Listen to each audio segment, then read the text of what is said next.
Olá, turminha do quarto ano, tudo bem com vocês? Hoje é a nossa terceira aula de língua portuguesa e nós iremos dar continuidade ao nosso livro 1. Continuaremos no capítulo 1, como realizar grandes descobertas, mas agora das páginas 17 a 23. O item abordado serão os tipos de frases. Bom, gente, as atividades relacionadas a essa aula são Mão na Massa, páginas 20 a 23, e a ficha de atividade das páginas 3 a 6. Primeiramente, vamos começar com frase, né? O que é uma frase? Bom, gente, a frase é todo enunciado de sentido completo, podendo ser formada por uma só palavra ou por várias palavras, podendo ter verbos ou não, e são classificadas conforme a intencionalidade. Então, gente, o que é uma frase? A frase está relacionada com a questão de ter um sentido, tá bom? Se tem sentido, é uma frase. Pode ter verbo?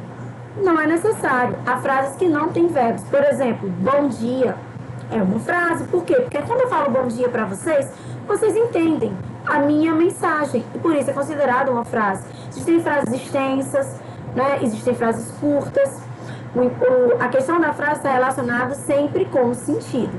Por isso que ele fala da questão de uma única palavra. Por exemplo, tchau. Em um texto, tchau, você consegue entender que a pessoa está se despedindo de você. Então, você sabe que aquilo é uma frase porque tem sentido. As frases, elas podem ser classificadas. E elas vão ser classificadas de acordo com a intenção que você pretende passar. Por exemplo, você pretende afirmar alguma coisa para quem está lendo, para quem você está conversando. Você pretende negar alguma coisa, perguntar alguma coisa, demonstrar um sentimento. Então, essas frases, elas são sempre classificadas de acordo com a intencionalidade. Ou seja, a intenção que pretende passar. Na página 17, nós vamos falar um pouquinho sobre os tipos de frase. As frases, elas podem ser classificadas de acordo com a função expressiva, ou seja, a intencionalidade. Isto é, com a intenção que pretendem comunicar.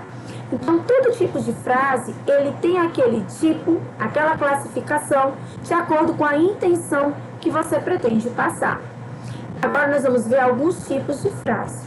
Primeiras são as declarativas. As frases declarativas, elas são aquelas em que você vai informar ou constatar alguma coisa. Elas podem ser de dois tipos. A declarativa afirmativa, quando você está afirmando alguma coisa, ou a declarativa negativa, quando você está negando alguma coisa. Vamos pegar como exemplos algumas frases dos textos das borboletas viajantes. A borboleta, escondida atrás de uma espiga, observava tudo. Esse caso aqui não foi tirado do texto da borboleta viajante, mas está falando sobre borboletas também. Já comi tanto pé de milho em minha vida e nunca ouvi contar que desse dor de barriga. Podemos observar que aqui nós temos duas frases declarativas que estão declarando alguma coisa.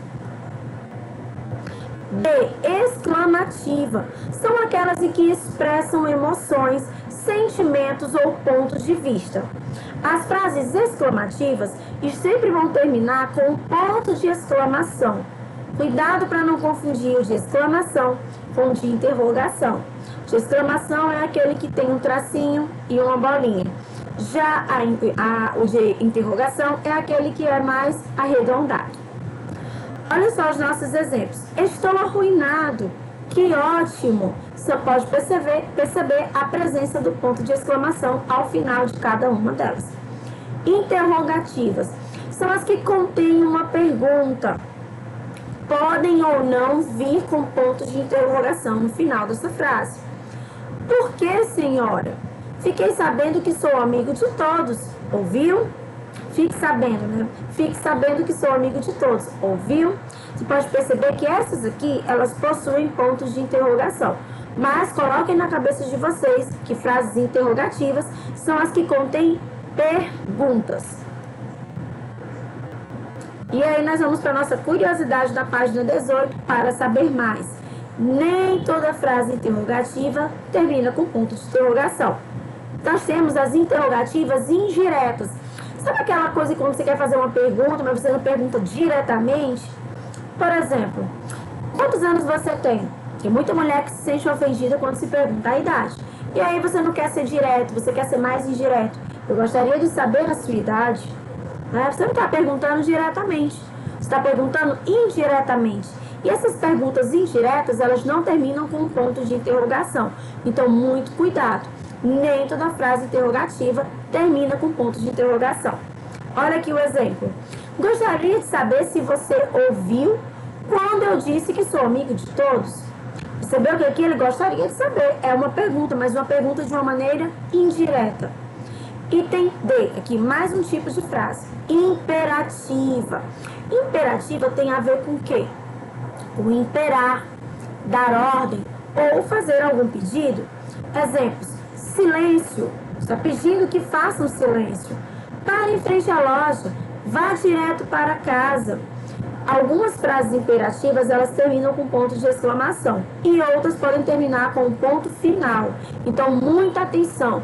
Não memorizem ou achem que toda frase vai ter sempre um ponto como direcional para saber o tipo e a sua classificação. As frases, vocês têm que observar o contexto dela, o sentido dela, para depois classificá-las. E a última, a optativa, que são classificadas como aquela frase em que você expressa um desejo, quer que algo aconteça. Exemplo, espero que você goste deste presente. Tá vendo que ele tá o quê? Desejando que a pessoa goste do presente. E nesse caso, também pode ou não vir com ponto de exclamação. Pode ser um de exclamação, pode ser também um ponto final. Tem que prestar atenção no contexto da frase. E agora nós vamos ler um texto, certo? Um trecho, né, do livro Caso da Borboleta, A Tíria, de Lúcia Machado de Almeida, na página 19. Eu vou lendo e vocês irão acompanhando. A nuvem escura, que parecia não ter fim, cobriu o sol e veio baixando, baixando, como se a noite houvesse desabado subitamente sobre o pequeno sítio.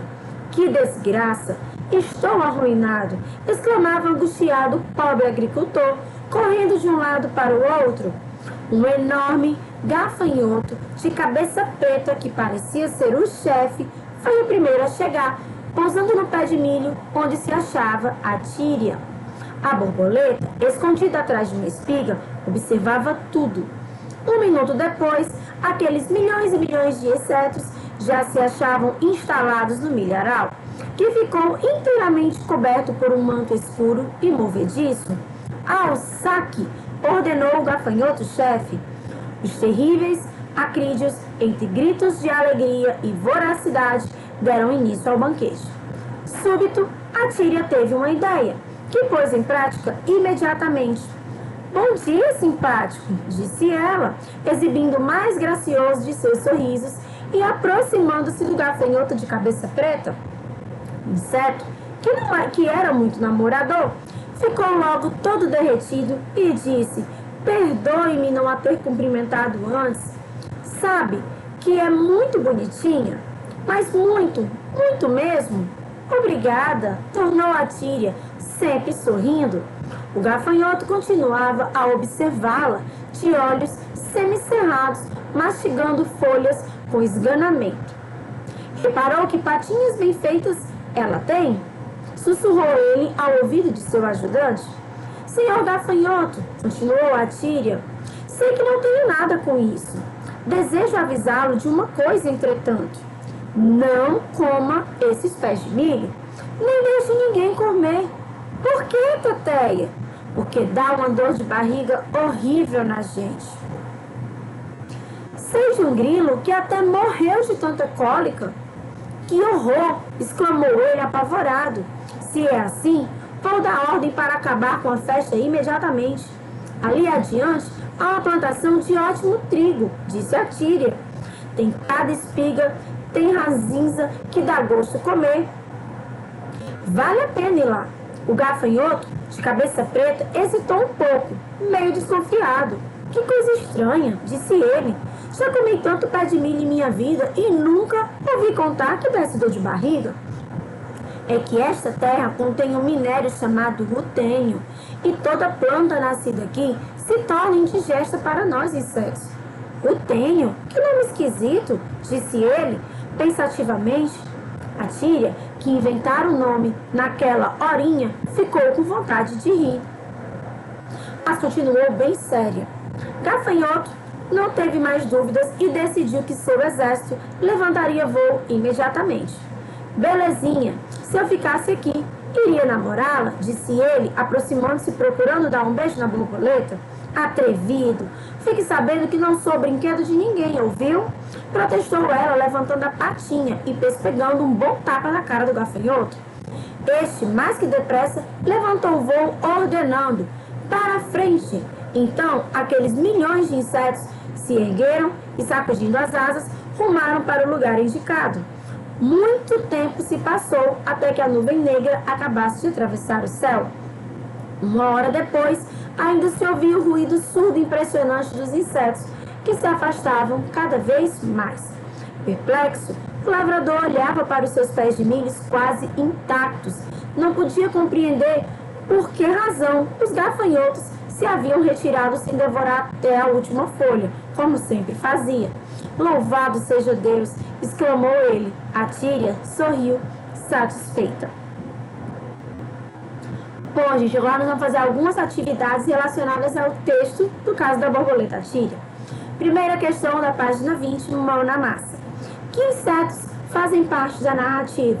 Bom, aqui nós assinalamos a borboleta e o gafanhoto. Segunda questão, o que os gafanhotos pretendiam fazer? Bom, nós sabemos que eles pretendiam comer toda a plantação de milho. Terceira questão, o plano dos gafanhotos foi bem sucedido? Deu certo? Por quê? Não, eles acreditaram que dava dor de barriga, né? Que foi no caso que a borboleta Tíria falou, e acabaram indo embora. No trecho, quarta questão, conta-se um dos acontecimentos da história da borboleta Tíria. Nele, os personagens conversam e expressam vontades, dúvidas e sentimentos.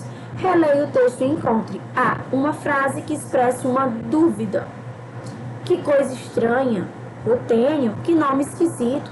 Aqui nós temos duas frases. Vocês podem escolher uma e estar escrevendo. B. Uma frase que expressa uma emoção, podendo ser uma surpresa, uma alegria, uma decepção.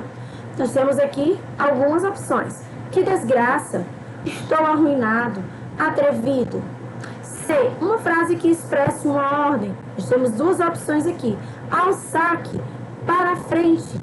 E uma frase que expressa uma constatação ou uma informação. Tem várias, mas eu escolhi aqui, no caso, perplexo. O lavrador olhava para os seus pés de milho, quase intactos. Quinta questão. Qual das frases a seguir expressa um desejo, ou seja, optativa? E no caso, a frase é: louvado seja Deus. As outras opções não são. A Tíria sorriu satisfeita, não expressa um desejo e nem muito tempo se passou até que a nuvem negra acabasse de atravessar o céu. Sexta questão, página 22. Leia a tirinha a seguir, com base nela, responda as questões. Olá, sabe onde fica? O que foi? Por que a tristeza? É que sou tão horrível que nenhum inseto jamais chegou perto de mim. Você não é horrível, só não tem flores e os insetos são atraídos pelas flores. Puxa, eu não sabia. Mas não importa, agora que sei onde você fica, todo dia darei uma passadinha aqui para dar um oi. Tchau, até amanhã. O cacto e a abelha, personagens da tirinha, são respectivamente. Respectivamente, gente, significa nessa ordem. O que eles são nessa ordem? O que é o cacto e a abelha? O cacto é o quê? Uma planta e a abelha é um inseto. Item C. Sétima questão. O cacto demonstra sentimentos diferentes no primeiro e no último quadrinho. Marque com P os sentimentos que ele parece expressar no primeiro e com U aqueles correspondentes ao último. Dica: você não precisa marcar todas as emoções. Então, no primeiro, ele demonstra o quê? Tristeza e solidão. E no último, ele demonstra alegria e gratidão. Oitava questão. No diálogo, os personagens se expressam utilizando diferentes tipos de frase. Releia a tirinha e encontre A. Uma frase declarativa. Você não é horrível. Aqui no caso é uma declarativa negativa. B, uma interrogativa, ou seja, que tem uma pergunta. O que foi? C, uma exclamativa, ou seja, podendo ser uma surpresa, uma admiração. Tchau, até amanhã. 11ª questão. O que você achou que aconteceu no dia seguinte? Vocês acham que realmente a abelhinha voltou para visitar o cacto? Desenhe mais um quadrinho na tirinha para mostrar como foi o novo encontro do cacto com a abelha. Então, vocês vão desenhar como é que foi, se a abelhinha voltou e se ela voltou, como é que ela fez, como foi esse encontro dela com o cacto. Bom, gente, eu vou ficando por aqui e agradeço a atenção de vocês. Continue estudando e se dedicando. Nos vemos na nossa próxima aula. Tchau, pessoal!